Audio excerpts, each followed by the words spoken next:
Alright, so it's been a while since I've been able to do any videos, and that's most just because work has been pretty busy now that we're back.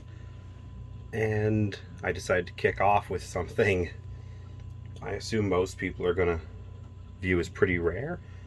I think in all my time playing this, have only ever seen one other box of these, which I have no idea who bought it, but I know the store had it for years before it went away on a sale, I'm guessing.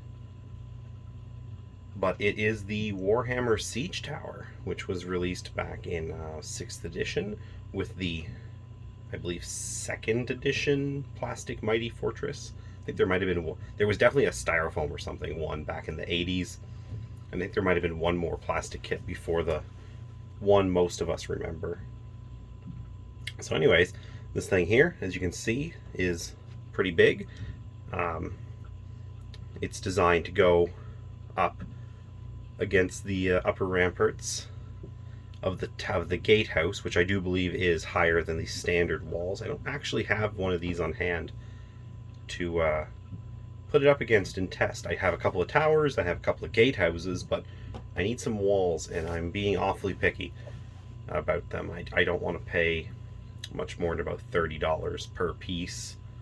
I just think it's overpriced. A lot of people are asking, and I think once the hype of Old World dies down a bit and the COVID overspending we've been seeing, we'll get some prices back to normal. And until then, I can wait. I'll get a deal. Like this thing here, I've waited almost 20 years and I got a deal. So, you know, not dirt cheap, but definitely what I consider fair.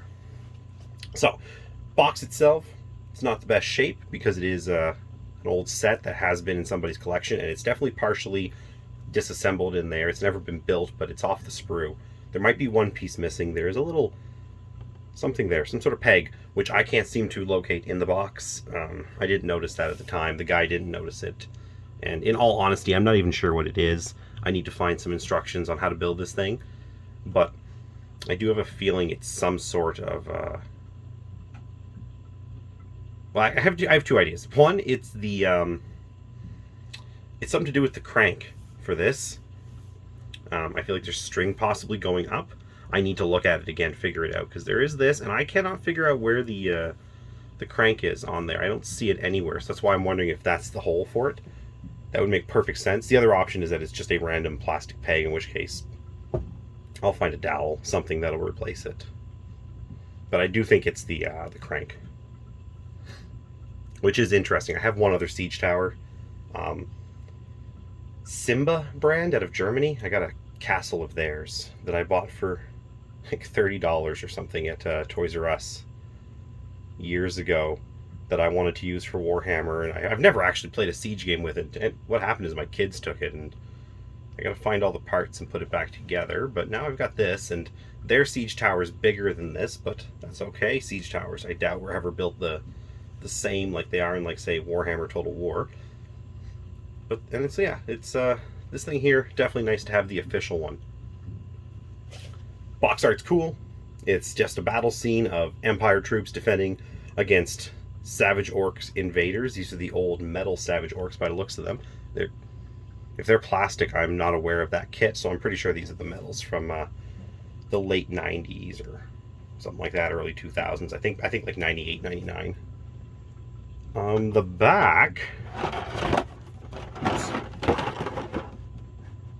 this here is where we get a better view of the front. It's got this awesome, this is the part I've always loved, actually, this attention to detail they used to have. And I'm not saying that their stuff isn't detailed now, but they've gone much more high fantasy, whereas this setting was more a historical fantasy setting. So they paid attention to things like a siege tower would have cured hides, or semi-cured hides at least, maybe even just soaked hides, something to basically, the effect there is to block off most of the missile fire that is lit, so that the tower itself isn't caught on fire and burned.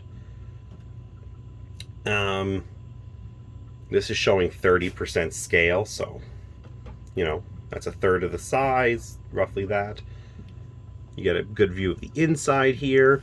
There's the turret of it, so that you can have troops up top that would be This is the only part that's funny. They keep showing melee warriors. You'd actually have archers up there because, I mean, other than just, I guess, extra space to ride, there's no real reason for guys with axes to be up there. They're not going to accomplish anything. Same with these warriors of chaos down here. Maybe chosen even. I don't know if chosen existed back in this edition because these are really old.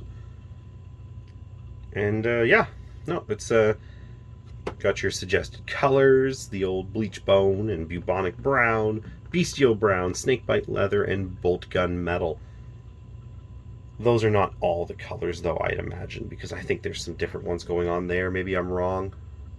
Maybe that actually is really all of them, but I feel like there's definitely, like, maybe some, would that be Codex Gray? I don't remember what the old names are, all of them.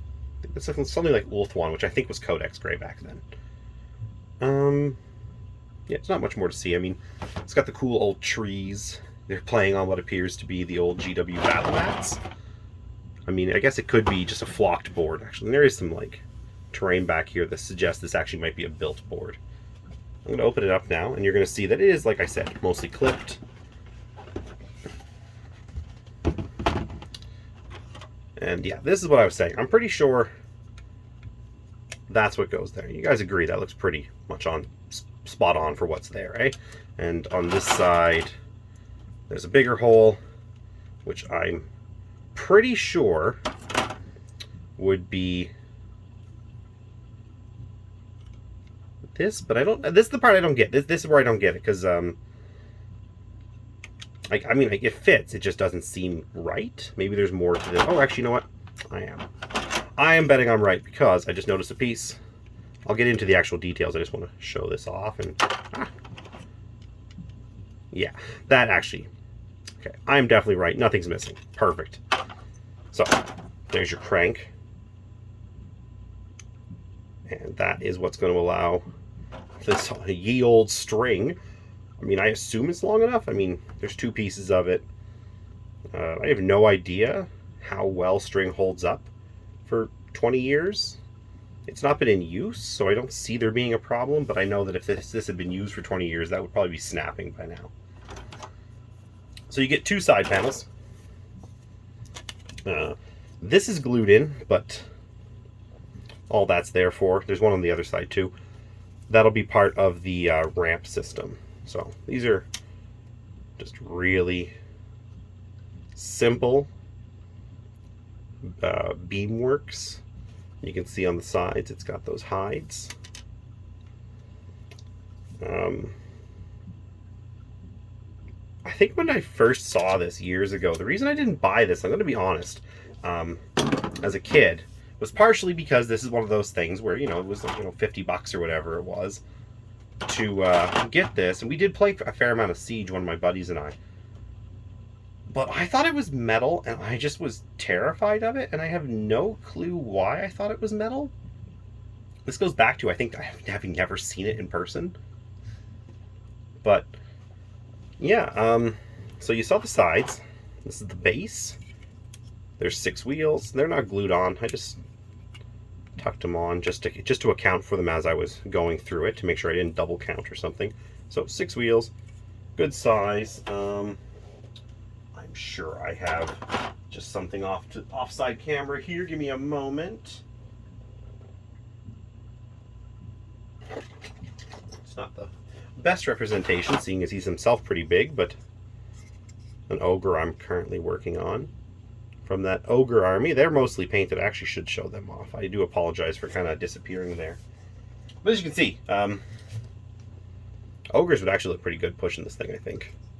I don't think they'd fit up through these holes very well. There'd be a lot of cursing in whatever the ogre language is, I would imagine. And how this works is these pieces, they've got these pegs that come out the bottom, and there's a little section right there where this fits in. I don't know what these are for. I do feel like this might have something to do with the string, but I don't have the manual, so I have to find a copy of the manual. If anybody has a copy of it, and you could send me a PDF scan or something, that'd be awesome. That would help a lot. There it is, all one side of it.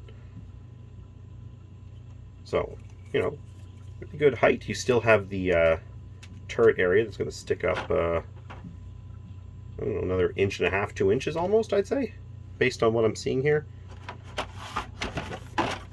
So, there's some pieces. It's a little awkward just to kind of set without glue. When I get it all glued together, I'm going to spray paint it first, just so I don't have to try to paint the inside. Like I did some of my past models. I've regretted a few of my tower type models, like my Screaming Bells and stuff over the years. Really should have built them after I painted them. I have to assume these here, I almost bet they used, I mean, they might have used green stuff, I guess, but part of me thinks they just used coffee sticks and kind of like carved grooves and stuff into them, cut the shape. I mean, personally, if they were doing the type of molding I understand they were back then, it's probably what I would have done. I feel like using green stuff would have been a pain, would have taken forever. So you got 2 of these. These are ramps that go up, platform, sorry, for the inside. This one here, I am pretty sure is the top. This is the turret. This piece here is the dropping ramp. Nothing too special in those. They're just plank sections to allow the models to pass up the levels. This here, though, this is the cool part. This is the, grab one of these again, the rest of this, and they fit like that on the side. So they're gonna have a pretty flush look. I'll have to get some green stuff in there or something to fill the gaps, but not too bad. Not that I'm a guy that fills a lot of gaps anyways. I buy a lot of older models and I kind of feel that, you know, I could fill all the gaps and make them perfect, but it's not really how my hobby works. You know, that's something that is just part of it. It comes with gaps, and as long as they're not like literally big chasms that I can't just stop staring at, I find it's not that big of a deal. By the time it's painted, they're not that noticeable. Yeah, this is a cool piece. This might be one of the coolest just plain pieces GW's ever produced. There's nothing super special about it, but it's got a lot of cool character to it. Again, we've already looked at that. There's some pegs I need to remove on these. Some little tabs. These were the screws themselves. Oh wait, you know what? I showed you a piece and said it was the ramp. I believe I was wrong, because this is the ramp. I don't know. There was a piece there. I thought it was the ramp, but it must just... They both got ramp, like... Just a second, let me take a look at the picture here. Is there a piece in the back or something? This is why I gotta find the manual for this, because I legitimately have no idea how to build this thing. I'm just looking at the picture, and I'm sure I can find some more, you know, pictures going around it from all sides on the internet, but I don't get what this is for. But I mean, I don't know. I'll look into that. If I figure it out, I will make an update of what that is when I build it. I will show you what that was. So yeah, this is that other beam that goes across the side of the tower, and between the two of them, it holds it up and then holds it in place when it drops. And there's little holes for the string. These pieces here, these are the turret walls. Again, most of this is pretty straightforward. I think there was probably one more sprue originally. I think that'd be the wheels. The wheels were 2 parts, so I think they probably had their own sprue. I just don't see where they would fit. This is obviously where the 2 towers went. In fact, I feel like there must have been even just one more sprue just to hold all the little panels and stuff, the ramps and whatnot, because it wouldn't fit on here. We do have 3 ladders. And I mean, that's all the pieces. It's not a very complex model. It's a little bit confusing of how it would go together, I think, in just a few spots without knowing the manual. But most of it is very much just, you can look at it. These older kits, they're all pretty much the same. You can look at them and figure out pretty much what goes where just by looking. And those are all the pieces back in. Oops, push that in. Close it up. And there we go. So that's the Warhammer Siege Tower. Very excited to finally have one of these. It's been nearly 20 years since I first saw one, and like the castle itself, I kind of always kick myself for not getting it back when they were, you know, the ludicrous price of 100 Canadian dollars. And now I'm, you know, trying to limit myself to $30 plus shipping for each piece, which is unfortunate. But if I keep waiting, I will come across the castle. Probably a complete set. And worst case, I have 2 towers. I have a gate. I will 3D print the rest. I have a 3D printer. I even know a guy that has an even nicer 3D printer. He might be able to print me some walls, some really nice ones. Save me doing it. And I can just pay him. And honestly, if I'm going to pay, you know, upwards of $50 a piece by the time I'm doing shipping, I might as well just do it through him. If I don't care too much. These pieces, as iconic as they are, they're really not that special. I remember playing on one, and even as a kid, as much as I thought this was cool, it also was a really cheap hollow plastic toy, which is why I, you know, scoffed at $100 for it back in the day. As cool as it was, now even thinking, oh, I wish I could only pay $100 for it. I also just think that it's just something that I'm not gonna get too worked up about, and I'll just probably find an alternative. I also have a backup plan of just buying some foam insulation board, whatever you call it, getting it cut to the right size, height, and width, and all that. Might have to use a couple of pieces glued together for that, but once it's all together, I might just carve the stonework into it, or just print off literally some pictures of stone walls and glue those to the front and the top, and maybe use a couple of extra pieces to create the I think they're called crenellations of the tops of the towers and walls.